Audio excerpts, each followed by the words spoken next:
ರೆಸ್ಟೋರೆಂಟ್ಗೆ ಹೋಗಿ ಹತ್ಕೊಳ್ದಿರಾ ಬರೋ ಸೀನೇ ಇಲ್ಲ. ನೀವ್ ನಂಬ್ತೀರಾ? ಈ ರೆಸ್ಟೋರೆಂಟ್ ಬಂದು ಯಲಹಂಕದ ನಿಯರ್ ಬೈ ಅಲ್ಲೇ ಇದೆ.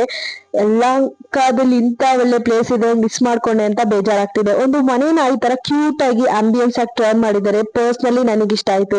ವೆಜ್ ಅನ್ಲಿಮಿಟೆಡ್ 140 rupees ಕಾಸ್ಟ್ ಆಯ್ತು. ಟೇಸ್ಟ್ ಮಾತ್ರ ನೆಕ್ಸ್ಟ್ ಲೆವೆಲ್. ಆ ಸ್ವೀಟ್ ಅಂಡ್ ಡ್ರೈ ಗೋಬಿ ಅಂತೂ ಇಟ್ ವಾಸ್ 10 on 10 ಅಂತಾನೆ ಅನ್ಕೋಬಹುದು. ದೆನ್ ಪರಾಟಾ ವಿತ್ ಚಿಕನ್, ಅದು ಆಂಧ್ರ ಸ್ಟೈಲ್. ಆ ಸ್ಪೈಸ್ಗೂ ಪರಾಟಾಗೂ ಇಟ್ ವಾಸ್ ಸೂಪರ್. ಎಲ್ಲಾರ್ ಟೇಬಲ್ ಅಲ್ಲೂ ಕಾಣಿಸ್ತಿದ್ದು ಒಂದೇ biryani, that is layer potlam biryani.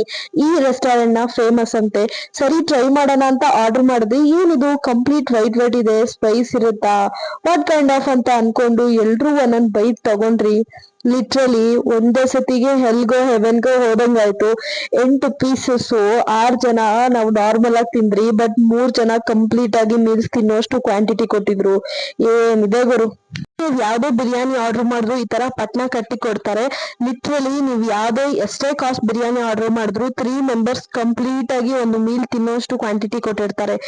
ಈ ದಿನ ಒಂದ್ ಬೈಟ್ ಆದ್ಮೇಲೆ ಪ್ರತಿಯೊಬ್ರು 1 ಲೀಟರ್ ನೀರ್ ಕುಡ್ದಿದ್ದೀರಿ. ಕಿವಿ ಕಂಪ್ಲೀಟ್ ಆಗಿ ಕ್ಲೋಸ್ ಆಗೋಗ್ಬಿಟ್ಟಿತ್ತು. ಓಕೆ, ನೆಕ್ಸ್ಟ್ ಬಿರಿಯಾನಿ ಟ್ರೈ ಮಾಡೋಣ, ಸೇಮ್ ಹೈಪ್ ಇದೆಯಾ ಅಂತ ನೋಡಿ ಹೈದರಾಬಾದಿ ಚಿಕನ್ ದಮ್ ಬಿರಿಯಾನಿ ಆರ್ಡರ್ ಮಾಡಿದೆ. ಅದು ಕೂಡ ಸೈಕಿತ್ತು. ಆಲ್ಮೋಸ್ಟ್ 1.5 kg ಅಷ್ಟು ಕೊಟ್ಟಿದ್ದಾರೆ. ಈ ಪ್ಲೇಸ್ ಬೇರೆ ಎಲ್ಲೂ ಇಲ್ಲ, ನಮ್ಮ ಯಲಹಂಕದಲ್ಲೇ ಇದ್ದಾರೆ. ಅದ್ರ ಕಂಪ್ಲೀಟ್ ಡೀಟೇಲ್ಸ್ ನಾನು ಕ್ಯಾಪ್ಷನ್ ಅಲ್ಲಿ ಹಾಕ್ತೀನಿ. Please do check out it, share and ಈ ತರ ಕಂಟೆಂಟ್ಗೋಸ್ಕರ ನನ್ನನ್ನ ಫಾಲೋ ಮಾಡೋದು ಮರಿಬೇಡಿ.